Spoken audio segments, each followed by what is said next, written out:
रहा है, बहुत सारे वॉइसेस भी सर्कुलेट होते हुए नजर आ रहा है, जिसमें क्लेम कर रहे हैं कि जो पोर्टल है वो अच्छी तरह से नहीं चला रहे हैं, उसमें बैसनेस दिखाई दे रहे हैं।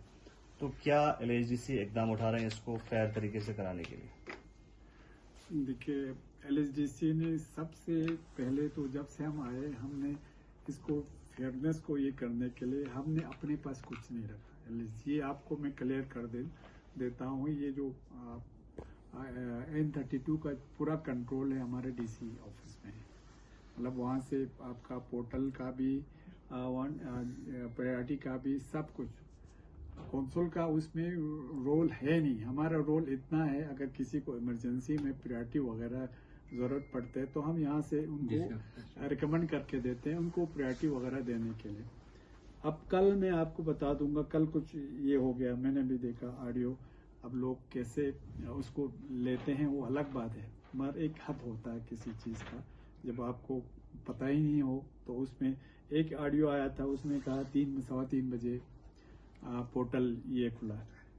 तो उसके लिए कल शाम से मैंने सब जो हमारे स्टेक होल्डर थे, डीसी साहब है, एडीसी साहब है, फिर हमारे चीफ कोऑर्डिनेटर आमिर साहब है, फिर हमारे ले जो यूटी के अंडर रखा है, जो हमारे इस पोर्टल को जो कंट्रोल करते हैं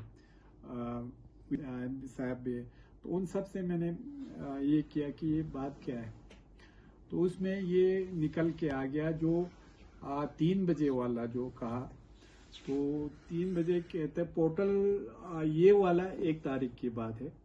अब उस वक्त आपको पता है ये जोजिला बंद हो गया 28 तारीख के 28-29 को, या 28 तारीख को बंद हो गया। इस साल 28 तारीख तक जोजिला चल रहा था, तो कोई टिकट वगैरह उसमें लेने के लिए नहीं था। तो उसमें क्या हो गया था, जब पूरा भरा नहीं, तो आपको पता है कि उस वक्त 1 तारीख के आसपास फिर उन्होंने पोर्टल को खुला छोड़ा था। किसी ने वहाँ भरा, वो फिर हमने पूरा उनसे निकाला, वहाँ दिल्ली से या जहाँ से भी उनका था, आज पूरा निकाल के फिर हमने उससे मीटिंग भी किया। दूसरा ये हो गया था कल जो अब ऐसा है, उसमें आपको मैं थोड़ा विस्तार से बता दूं। पहले क्या होता था, प्रायोरिटी जो हमारा या 10 या 15 जो प्रायोरिटी जाते हैं 10, हमने पहले कहा था, पहले ये करते थे क्योंकि जो N32 है वो 40 से 50 तक सवारी वहां से उठाते हैं, यहाँ से कम उठाते हैं। वो भी फिर जब गर्मी बढ़ जाता है तो वो उसका कोई श्योरिटी नहीं होता वो कितना उठाएगा, इसलिए आप 50 टिकट भी नहीं दे सकते हैं, उधर से लोगों को आना भी है। तो उसमें इसी वजह से थोड़ा प्रायोरिटी आगे पीछे फ्लक्चुएट होते थे। तो कल क्या हुआ था, ये जो N32 कोरियर सर्विस का लेजन ऑफिसर श्रीनगर का है, उसको कुछ स्टूडेंट थे वहाँ पे, उनको कहते हैं स्टेट बैंक ऑफ इंडिया। हालांकि मैंने बात किया था, हमारा कुछ भी होता है तो स्टूडेंट बोलता है हमें एग्जाम है या कुछ है, कोई दूसरा बोलता है मेरा पेशेंट कुछ है, कोई बोलता है हमें घर पे कुछ इश्यू है। तो कोई नॉर्मली बोलता ही नहीं है कि मुझे घर आना है इसलिए मुझे प्रायोरिटी चाहिए, कोई नहीं बोलता है। तो उसमें क्या किया था, फिर स्टूडेंट को लेके वो पोर्टल जो है वो लेजन ऑफिसर उनको जो बच गया टिकट उनको खोलने के लिए बोला था। फिर उसने क्या किया था, वो पोर्टल बंद करे बगैर उसने जहाँ पे 30 या 35 या 40 जाना चाहिए था, उसने वहां पे जब पोर्टल खुला रह गया 80 ने ये भर दिया, 80 लोग ने। तो उसका गलती, पूरा उसका गलती था क्योंकि वो नया था। अब आप जानते हैं पिछले साल से हमारे ऑनरेबल एलजी साहब ने कहा आपको टीचर नहीं भेजना है, आपको पुराने नहीं भेजना है, हर साल नए भेजना है। तो जब आप नए एक्सपेरिमेंट करते हैं ना, तो उसमें पॉजिटिव पॉइंट भी होते हैं, नेगेटिव पॉइंट भी होते हैं। तो उसमें ये उसको पता नहीं था, उसने खोल के रखा। तो इस पे आज हमने अब जो फैसला लिया उसमें कोई उसका भी गलती नहीं था। अब गलती तो उसने खोल के रखा क्योंकि उसको पता नहीं था कि ये बंद करना भी है या खुला रखना है उसमें, क्योंकि जो बचे टिकट के लिए लेजर उसके लिए कुछ ऐसे रखते हैं हम पूरा, जैसे अब श्रीनगर से फर्ज को 50 सवारियों को लाना है, मगर ये डिपेंड करता है आपके एक तो गर्मी के उस पे, दूसरा आपके जो पायलट है उन पे डिपेंड करता है। आप 50 के 50 टिकट तो दे नहीं सकते उस वक्त, क्योंकि 50 टिकट दे के रह गया तो फिर हमारे लोग कहेंगे हमने टिकट लेके रखा, आप लोगों ने लिया नहीं। तो इसमें कुछ 4-5 टिकट का आगे पीछे रहता है।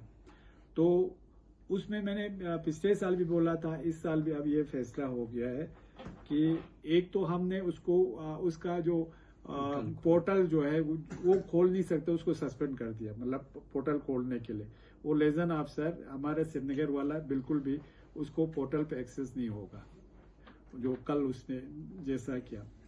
एक ये दूसरा हमने किया कि पहले हमारे क्या होता था, प्रायोरिटी जो भी मैंने डीसी साहब के उसमें क्लियर बोल दिया कि वहां से भी कौंसल पे आता है, सब नजला गिरता है, यहाँ से लोग भी कौंसल पे नजला गिराता है। तो उसमें हमने कहा देखो, जो अगर आप लोगों को करना है डीसी साहब के ऑफिस वालों को आप प्रायोरिटी देते हैं तो आप बोलो हमने दिया है, हमने दिया तो हमारा नाम बोलो, हमने इन्होंने दिया है। तो बीच में ये वो करने के लिए आप प्लीज उनको, हमने आज पूरा यहाँ पे हमारे डीसी साहब भी थे, फिर हमने मीटिंग किया, हमारे एडीसी साहब भी थे, हमारे हेडक्वार्टर असिस्टेंट जो इसको चलाते, फिर हमारे N32 का यहाँ का जो प्रायोरिटी वगैरह लेते हैं, फिर आमिर साहब भी थे ऑनलाइन, फिर हमारे जो पोर्टल चलाते हैं वो भी सब ऑनलाइन थे।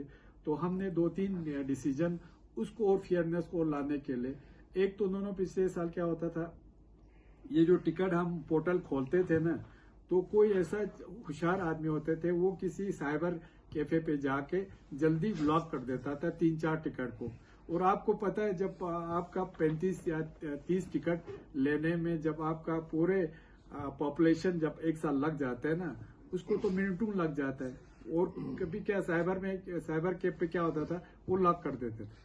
इस साल उसको हमने थोड़ा ये जी और हमारे बाकी जो मेंबर्स थे Ladakh autonomous development council Kargil के, उनके मशवरे से मैंने एक PIL दर्ज किया था जो फ्लोरा और फौना को, जो हमारा जोजिला जो पॉइंट है 0 पॉइंट, वैसे तो कोई 0 पॉइंट है ही नहीं। जोजिला में जो एक्टिविटीज, जो टूरिज्म एक्टिविटीज जम्मू कश्मीर के साइड से जो चल रहा था, वो भी 4-5 साल से चल रहा था, पहले कोई इतना ऐसा मसला नहीं था। तो जिससे हमारे फ्लोरा फौना उस पर भी डैमेज होता था। और उसके अलावा हमारे जो ग्लेशियर्स थे, पहले हमारे ग्लेशियर्स आप लोगों को पता है बिल्कुल जोजिला के रोड के साथ साथ ही होता था, आज 4-5 किलोमीटर बहुत दूर गया है, जिसकी वजह से मेरी कॉन्स्टिट्यूंसी, मेरा एक दूसरा साथी जो अब्दुल समद साहब हैं, उनकी कॉन्स्टिट्यूंसी, हमारे को ज़्यादा इफेक्ट पड़ता था, पानी का इफेक्ट पड़ रहा था।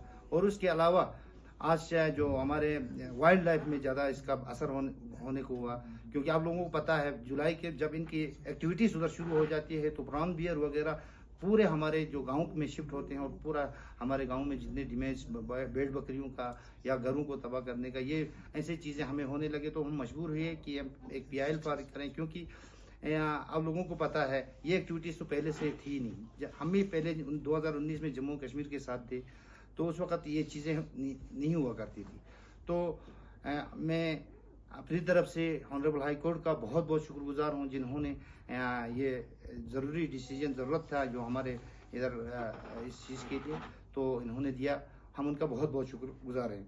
बाकी रही सर, 0 पॉइंट ऐसा एक तब्दील हुआ है जहाँ प्लास्टिक बहुत सारे पोल्यूशन हैं, आपको पता है। वो जो हमारा सोर्स है पानी का, द्रास का मेन जो द्रास कॉन्स्टिट्यूंसी खारूल तक का हमारा जो सोर्स है, वो एक पोल्यूटेड एरिया हुआ है। तो इस वजह से भी मुझे इस पे देखने की PIL फाइल करने की ज़रूरत पड़ी। बाकी रहा सर, टूरिज़्म और कल्चर का ख़तरा भी लागे, मौजूदा सस्टेनेबल टूरिज़्म कॉन्सेप्ट पर काम चल रहा है। आजकल जो मौजूदा सस्टेनेबल या नहीं होनी चाहिए कि हमारे ग्लेशियर्स पिघल जाए। आप लोगों को पता है कि आजकल पूरा दुनिया उस ग्लोबल वार्मिंग की वजह से इफेक्ट हो रहा है, पानी की बहुत कमी हुई है। आजकल जो द्रास पहले माना जाता था 6-7 फुट बर्फ पड़ता था, ऐसी एक्टिविटीज से आज हमें बर्फ 1 या 2 या 3 फुट ही पड़ रहा है।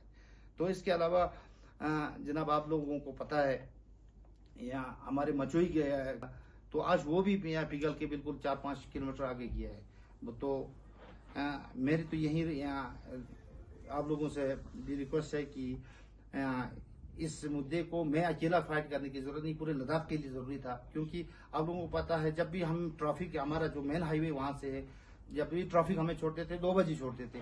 इनको कोई टूरिज्म इनके कश्मीर साइड के जो टूरिस्ट है उनको कोई पाबंदी नहीं होती थी। एक बार मैं खुद ही गया हूँ द्रास से दूध लेके बच्चे के लिए, 3:30 बजे तक वो वहां फंसे रहे।